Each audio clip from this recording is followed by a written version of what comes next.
Hello students, again फिर से अपने चैनल पे राधे राधे बोलते हुए अब हम लोग बात करेंगे लूप एंड मैश एनालिसिस की। इससे पहले हम लोग किरचॉफ्स लॉ पढ़ा था। अब हम बात करेंगे लूप एंड मैश एनालिसिस की। लूप मैश एनालिसिस होता क्या है और इसके न्यूमेरिकल किस तरह लगते हैं, बहुत इंपॉर्टेंट है। पेपर में बहुत क्वेश्चन पूछे जाते हैं और ये आगे कई स्टेप्स, कई न्यूमेरिकल्स, कई थ्योरम्स है जिसमें हम लोग यूज़ भी करते हैं आसानी से। तो लूप एनालिसिस लगाने हमारे लिए बहुत इंपॉर्टेंट रहता है, अच्छे से समझना जरूरी है।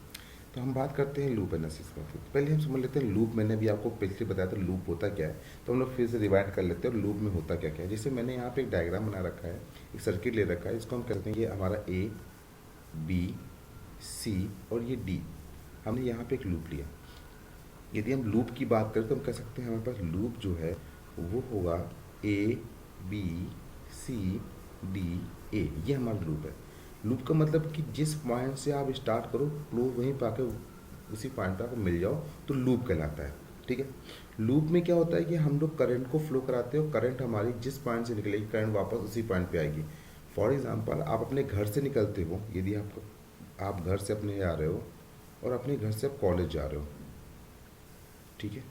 तो यहाँ से अपने घर से जब आप निकलोगे तो वापस अपने कॉलेज जाओगे और फिर कॉलेज से कहाँ जाओगे, घर जाओगे। ये इस कंडीशन में आप एक लूप की तरह वर्क करेंगे। मगर यदि आप किसी दिन ऐसा हुआ कि आप घर से तो निकले, कॉलेज भी गए और कॉलेज से ना जाके आप क्या करो, कहीं और निकल जाओ, अपने घर चले गए, अपने मामा के चले, कहीं भी चले गए, तो उस कंडीशन में आपका जो लूप है वो बंद हो जाएगा। क्यों? क्योंकि उस कंडीशन में एक ओपन पाथ मिल जाएगा जो कि आपके घर को इंटरचेंज कर देगा। तो क्योंकि यहाँ पे हम एक वे बना रखा है कि मैं कुल मिला के जा निकलता हूँ, तो मैंने क्या किया, एक पाथ बना दिया और ये क्लोज लूप की तरह करेगा। मगर यदि आप घर से निकलने के बाद कॉलेज तो है, कॉलेज जाने के बाद आप घर ना जाके कहीं अपने दोस्त के या फ्रेंड के चले गए। ठीक है। अपने दोस्त के चले गए, उस कंडीशन में आप फिर कॉलेज चले गए, तो ये क्लोज लूप नहीं बन पाएगा। तो सबसे बड़ी बात लूप है और मैथ एनालिसिस का सबसे मेन इंपॉर्टेंट क्या है, आपका जो लूप होगा वो क्लोज लूप होगा, तभी हमारा न्यूमेरिकल लग सकता है। क्योंकि हम जानते हैं क्लोज लूप में ही करंट फ्लो करती है, ओपन लूप में करंट फ्लो नहीं करती। फॉर एग्जांपल यदि हमारे पास कोई सर्किट डायग्राम इस तरह दिया गया है और यदि हम कहें इसको इस तरह दिया गया, तो हम कह सकते हैं इसके अंदर हमारी जो करंट है वो रोटेट करेगी, करंट प्लस से जाएगी माइनस जाएगी। ठीक है। मगर यदि इसी के बाहर हम एक और डायग्राम बना लें कुछ इस तरह से और हम कह दें कि अब यहाँ पे यदि हम लूप दौड़ाना चाहें तो हमारी करंट इसके अंदर फ्लो नहीं करेगी। क्यों नहीं करेगी? क्योंकि करंट को वापस आने का कोई रास्ता नहीं है। करंट हमेशा उस पाथ में फ्लो होती है जिस फ्लो पे उसको वापस अपने घर आने का रास्ता मिल जाए। मतलब मान लीजिए करंट हमारी इस वोल्टेज सोर्स से आई करंट निकलेगी, तो ये रोटेट होके इसको वापस आने का रास्ता दे रही, बट ये ओपन लूप होने का करंट के पास आगे कोई रास्ता नहीं रहेगी, इसलिए इस रास्ते को वो क्या करेगी, यूज़ नहीं करेगी। करंट हम किस रास्ते यूज़ करेगी, इस रास्ते को यूज़ कर लेगी। बात समझी ना? तो ये सबसे मेन इंपॉर्टेंट पॉइंट हो गया। अब हम समझते हैं लूप एनालिसिस लगता कैसे। देखिए बहुत सिंपल सा एक मेथड बताऊंगा, यदि आप उसको यूज़ करते हैं और समझ जाते हैं तो आपको फिर कभी भी किसी न्यूमेरिकल में समस्या नहीं होगी। ठीक है। तो हम इसको रफ कर लेते हैं कि हमें इससे कोई मतलब अभी नहीं है, हमको समझाने के लिए मैंने आपको बात की थी। अब हम बात करते हैं पहली बात कि लूप होता है, ये तो मैं समझ गया लूप क्या होता है। अब इस न्यूमेरिकल की बात करते हैं किस लगता है। पहले इस लूप में बात करेंगे, कुछ और स्टेप्स हैं उनको देखेंगे, शुरू करते हैं। तो फर्स्ट ऑफ ऑल जब भी आपको इस तरह कोई न्यूमेरिकल दिखे, आप क्या करो, इसके अंदर एक करंट फ्लो करा दो। करंट फ्लो कराने का तरीका मैंने आपको बता रखा है। करंट फ्लो कराने के लिए आप करो क्या कि आप मान लो ये वोल्टेज है, ये प्लस है, इसको हमारी हम जानते हैं हमारे वोल्टेज की सबसे बड़ी जो प्लेट होती है प्लस की, छोटी प्लेट निगेटिव होती है। और हम जानते हैं करंट प्लस से माइनस रोटेट करती है। मैं मान लेता हूँ करंट इसमें जो है वो प्लस से माइनस फ्लो कर रही है इस तरह से, और मान लिया इसमें जो करंट है वो आई है। तो लूप जब हम लगाएंगे तो हम लिखेंगे, लूप की बात करेंगे तो loop A, B, C, D, A, ये हमारा लूप है। तो हम इसे लूप लगाते हैं। तो देखिए हम जब वोल्टेज को मैंने आइडियल मान लिया और वोल्टेज से जो करंट जा रही है वो प्लस की जाए, तो वोल्टेज हमेशा क्या रहेगा, प्लस का रहेगा। वोल्टेज कभी निगेटिव नहीं होता। अब रजिस्टेंस की बात करते हैं और दिमाग में सेट कर लीजिए रजिस्टेंस हमेशा निगेटिव होंगे। उसका रीज़न है क्योंकि हम जब प्लस से माइनस ये चलते हैं तो रजिस्टेंस की जो पोलैरिटी होती है चेंज होती है, प्लस के बाद माइनस, प्लस के बाद माइनस, और बाद में जो साइन होते हैं उसको हम यूज़ करते हैं। इसलिए प्लस के बाद क्या, माइनस, माइनस का R1, R1 का मल्टीप्लाई आई से कर दीजिए तो क्या हो जाएगा, आई R1। बस में देखिए वोल्टेज को मैंने जैसे था वैसे लिख दिया। अब R1 लिया, R1 को प्लस के बाद माइनस, माइनस का R1 कर लिया और इसका मल्टीप्लाई R से कर दिया, फिर माइनस लगाते हैं। अब कौन सा रेजिस्टेंस है R2, वही R2 लिखिए और I से मल्टीप्लाई कर दीजिए, इक्वल टू 0 कर दीजिए। यही हमारा किरचॉफ वोल्टेज लॉ भी है, क्योंकि हमारा V R1 आई मतलब V1 आई R2 आई मतलब कि V2 इक्वल टू 0। अब यदि मुझे यहाँ से करंट निकालना तो I कॉमन ले लीजिए आप, तो R1 प्लस का R2 इक्वल टू क्या हो जाएगा 0। तो I इक्वल टू क्या हो जाएगा V अपॉन R1 प्लस का R2। यहाँ से जो भी करंट आएगी वो हमारे इस लूप की करंट कहलाएगी। बस ने अब यदि अब आपसे पूछे कि आई R1 में करंट पता कर दीजिए, तो आई R1 में कौन सी करंट जा रही आई, तो आई की जो करंट होगी वही आई R1 की करंट कहलाएगी। बात समझ में गई। नेक्स्ट आगे बढ़ते हैं। अब देखिए एक इस तरह का न्यूमेरिकल कर्व भी पेपर में आता है। अब चाहे आप यहाँ वैल्यू पुट कर लीजिए, चाहे आप इसको सिंपल से न्यूमेरिकल लगाना चाहे लगा लीजिए। तो हम यहाँ पे इसको पहले समझ लेते हैं इससे, फिर इसके न्यूमेरिकल को वैल्यू पुट कर लेते हैं। ठीक है, देखिए इस तरह के न्यूमेरिकल जब भी आपको मिले, अब यहाँ पे देखिए लूपों की संख्या बढ़ गई है। हमारे पास लूप कितने हो गए 2 और सोर्स कितने हो गए 2। तो कुछ कंडीशंस उनको आप याद कर लेंगे तो आपको न्यूमेरिकल लगाना आसान होगा। सबसे पहले आप क्या करिए, जब भी आपको मल्टीपल सोर्स मिले, मल्टीपल सोर्स मतलब कि एक V1 एक V2 ये मल्टीपल सोर्स हो गए, हो सकता है यहाँ करंट सोर्स मिले तो मल्टीपल सोर्स हो गए। जब भी आपको मल्टीपल सोर्स मिले इनमें से किसी एक सोर्स को आप आइडियल मान लीजिए। मतलब मैंने मान लिया V1 को आइडियल, तो मैं V1 को आइडियल मान लेता हूँ। और जिस भी रजिस्टेंस को आप आइडियल मान रहे हैं उस रजिस्टेंस के अकॉर्डिंग आप करंट की डायरेक्शन ले लीजिए। जैसे मैंने V1 को आइडियल माना तो V1 के अकॉर्डिंग मैंने डायरेक्शन ले ली। हम जानते हैं बड़ी प्लेट प्लस की और छोटी बाएं, तो मैंने प्लस से क्या करंट को I1 उठा कर दिया। अब ये जो डायरेक्शन आपने ली चुपचाप सेकेंड साइड में वैसे बना दीजिए, V2 पे ध्यान मत दीजिए। तो हमने V1 की डायरेक्शन भी के अकॉर्डिंग सेकेंड लूप में भी वही डायरेक्शन बना दी, इसको मैंने कह दिया I2। तो हम कह सकते हैं मेरे पास loop A B C D E और F है। अब देखिए अब यहाँ न्यूमेरिकल लगाते हैं। पहले हम यूज़ करते हैं लूप। लूप कौन सा हमने लिया A B E F A, हमने ये लूप ले लिया। तो हमने अभी बोला कि जिस भी वोल्टेज सोर्स को आपने आइडियल माना और जिसके साथ डायरेक्शन ली वो वोल्टेज सोर्स हमेशा प्लस करेगा। तो मैं मान लेता हूँ V1 हमारा क्या रहेगा प्लस करेगा, तो मैं लिखूंगा V1 माइनस का। हमको पता है यदि वोल्टेज सोर्स प्लस का है तो रजिस्टेंस अपने माइनस हो जाएंगे। तो R1 मल्टीप्लाई किससे करेंगे I1 से, क्योंकि R1 के साथ करंट I1 जा रही है माइनस। अब R2 की बात करते हैं। R2 में जैसे पहुंचे, मगर अब R2 में यदि गौर करेंगे आप, इसमें देखिए I1 करंट भी जाएगी I2 करंट भी जाएगी। तो अब यहाँ सॉल्व करना पड़ेगा। तो देखिए जिस भी रजिस्टेंस को जिस भी लूप को आप यूज़ कर रहे हैं, लूप हम कौन सा यूज़ कर रहे हैं पहला, उसकी करंट को आप प्लस में लिख लीजिए और इसके सिवा जो दूसरा लूप है उसकी करंट को आप माइनस कर लीजिए, इक्वल टू 0 कर लीजिए। अब इसको आप सिंप्लीफाई करेंगे आपकी इक्वेशन नंबर 1 बन जाएगी। अब आप लूप सेकेंड में चले जाइए। लूप सेकेंड हमारे पास क्या दिया गया, लूप सेकेंड हमारे पास दिया B C D E B value से दिया गया। अब शुरू करते हैं। अब जहाँ से आपने इसको ख़त्म किया वहीं शुरू करते हैं। अब R2 रजिस्टेंस यूज़ किया था तो R2 को माइनस कर दो। रजिस्टेंस हमेशा माइनस रखना है, ये बात आप दिमाग में सेट कर लीजिए, जिससे कभी आपको नुकसान नहीं होगा।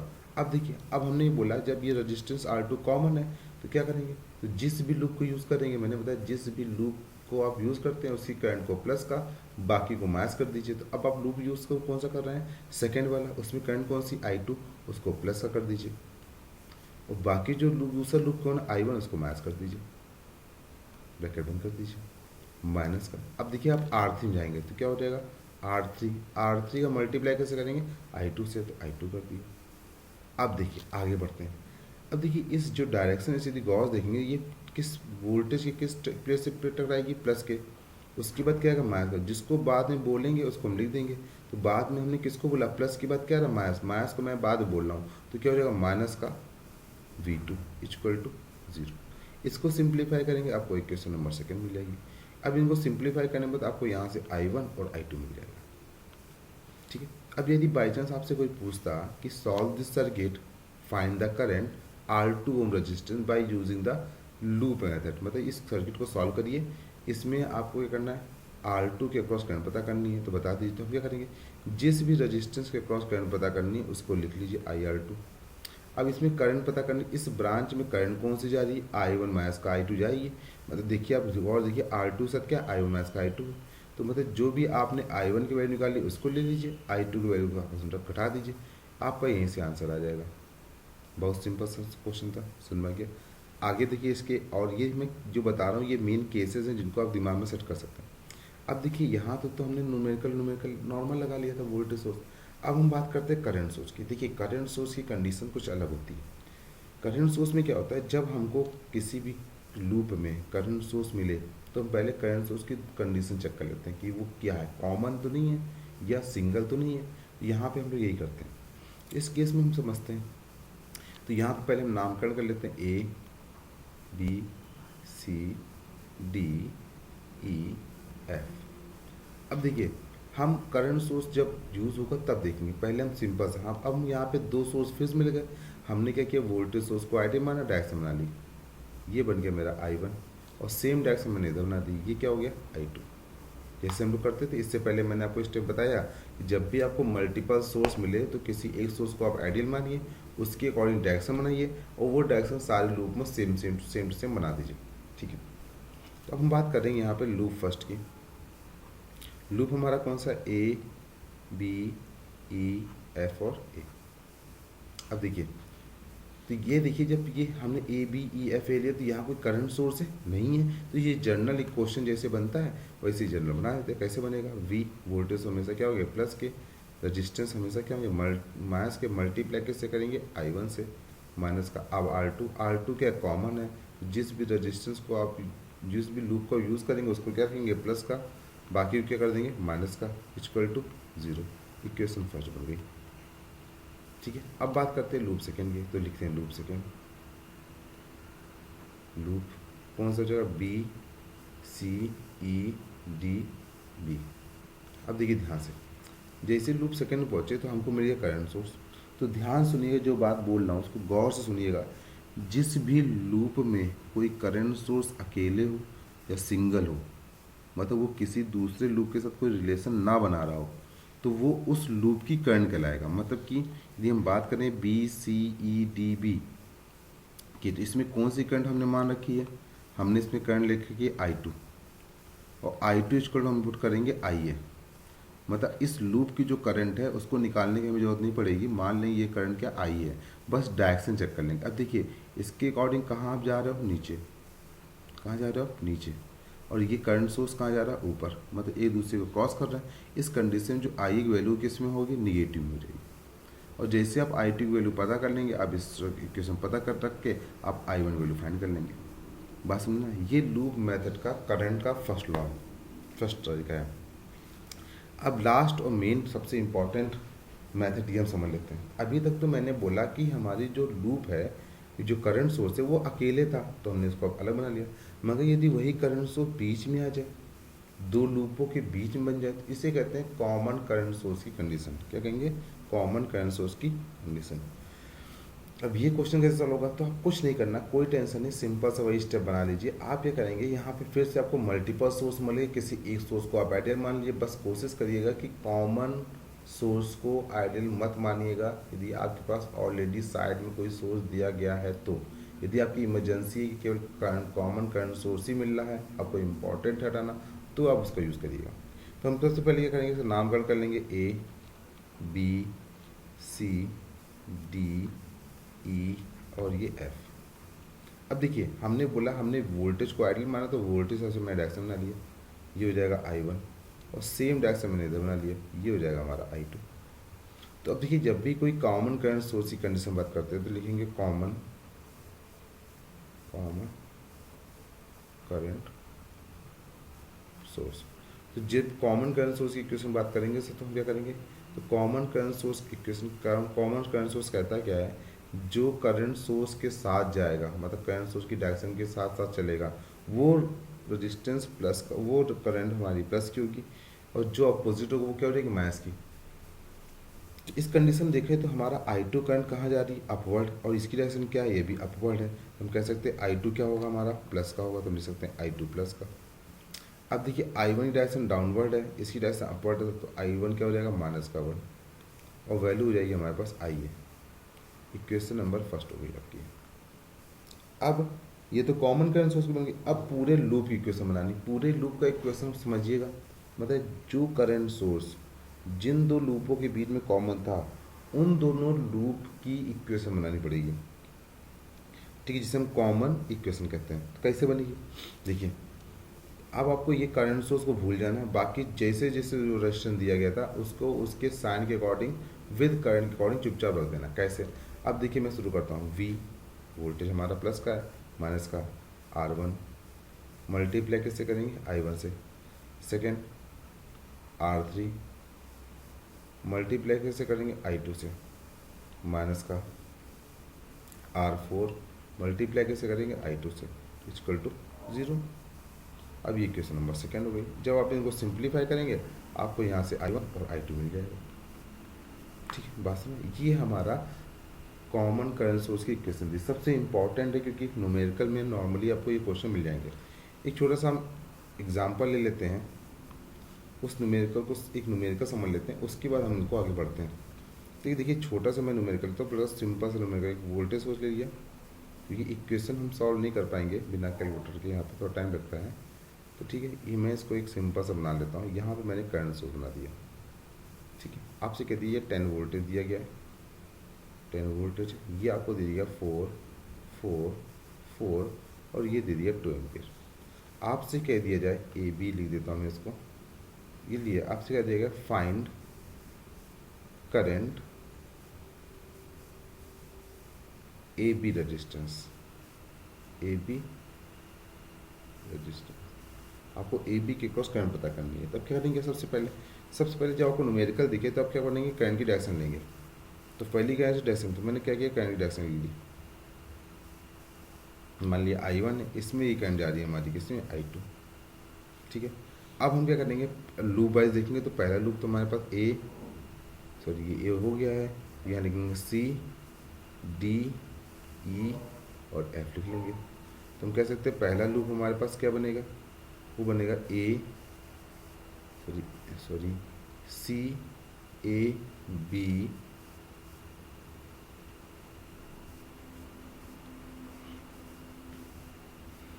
C A D E F और ये हो जाएगा C। मतलब C से चले A पे गए, फिर B पे गए, फिर F में गए, फिर C में गए। हमने बताया था वोल्टेज हमेशा क्या रहते हैं, प्लस के। तो 10 को मैंने प्लस का रखा, माइनस का 4 मल्टीप्लाई करेंगे I1 माइनस 4। अब ये कॉमन तो क्या करेंगे, I माइनस का I2 इक्वल टू 0। जिसको सिंप्लीफाई कर ले तो 10, ये हो जाएगा माइनस का 8I1 और ये हो जाएगा प्लस I2। इक्वेशन नंबर होगी फर्स्ट, ठीक है। अब यदि हम सेकंड, तो लूप सेकंड में हमारे पास क्या है, करंट सोर्स मिल गई। तो हम क्या करेंगे, I2 इक्वल टू, अब देखिए इसमें कौन सी करंट जा रही है, 2 एम्पियर, तो मैं 2 लिख दिया, ठीक है। 2 क्या लिख दिया, तो मैंने। अब डायरेक्शन चेक कर लेते हैं। ये इसकी डायरेक्शन क्या है, डाउनवर्ड, ये नीचे जा रहा है। इसकी डायरेक्शन क्या, अपवर्ड, तो ये हो जाएगा माइनस, ठीक है। बात समझ गया। अब देखिए यहाँ पे हम I2 वैल्यू पुट कर देते हैं, तो हो जाएगा हमारे पास क्या, हम इसको दूसरे मार्कर से नोट कर लेते हैं। 10 माइनस का 8 I1 माइनस का 4। अब देखिए I2 वैल्यू जो हम करेंगे उसका 2 हो जाएगा, इक्वल टू 0, ठीक है। तो ये लिखेंगे माइनस का 8 I1 का 8 इक्वल टू 0। अब देखिए इसको सिंप्लीफाई करें तो बचेगा इक्वल टू 8I1। तो I1 इक्वल टू क्या हो जाएगा, 2/8। इसको आप सिंप्लीफाई करेंगे I हो जाएगी, ठीक है। अब देखिए यहाँ पे आपको I1 मिल गया, I2 आपको, तो क्वेश्चन आपका सॉल्व हो गया। अब यदि आपसे कोई पूछे मुझे I4 ओम में करंट बता दीजिए, मतलब कि ए बी में कौन सी करंट जाएगी, I1 माइनस I2, तो मैं माइनस का I2 कर दूंगा। I1 आपका कितना है, 2/8, मतलब 2/8 को यदि हम कैलकुलेटर से सिंप्लीफाई करना चाहें तो हम कह सकते हैं 2/8। तो हमारे पास आएगा, इसको जो सिंप्लीफाई कर लेंगे तो 0.25 बचेगा, यहाँ हो जाएगा 0.25। 25 माइनस का, और ये हमारे पास ऑलरेडी माइनस का 2, ठीक है। अब देखिए तो ये हो जाएगा हमारा 2.25 एम्पियर करंट आ जाएगी। ये आप I4 में करंट कराइए, बस ना, इस तरह से आपको न्यूमेरिकल लगाने हैं, ठीक है। ये हमारा लूप मेथड था। अब इसके और भी क्वेश्चन है, और भी स्टेप्स हैं, तो वो आपको यदि कोई और न्यूमेरिकल जानना हो तो आप मुझे बताइएगा, तो मैं उसको ठीक है। तो राधे राधे बोलते हैं, और समझिएगा। इसके बाद हम लोग नोड एनालिसिस की बात करेंगे, उसके भी कुछ क्वेश्चंस की बात करेंगे, ठीक है।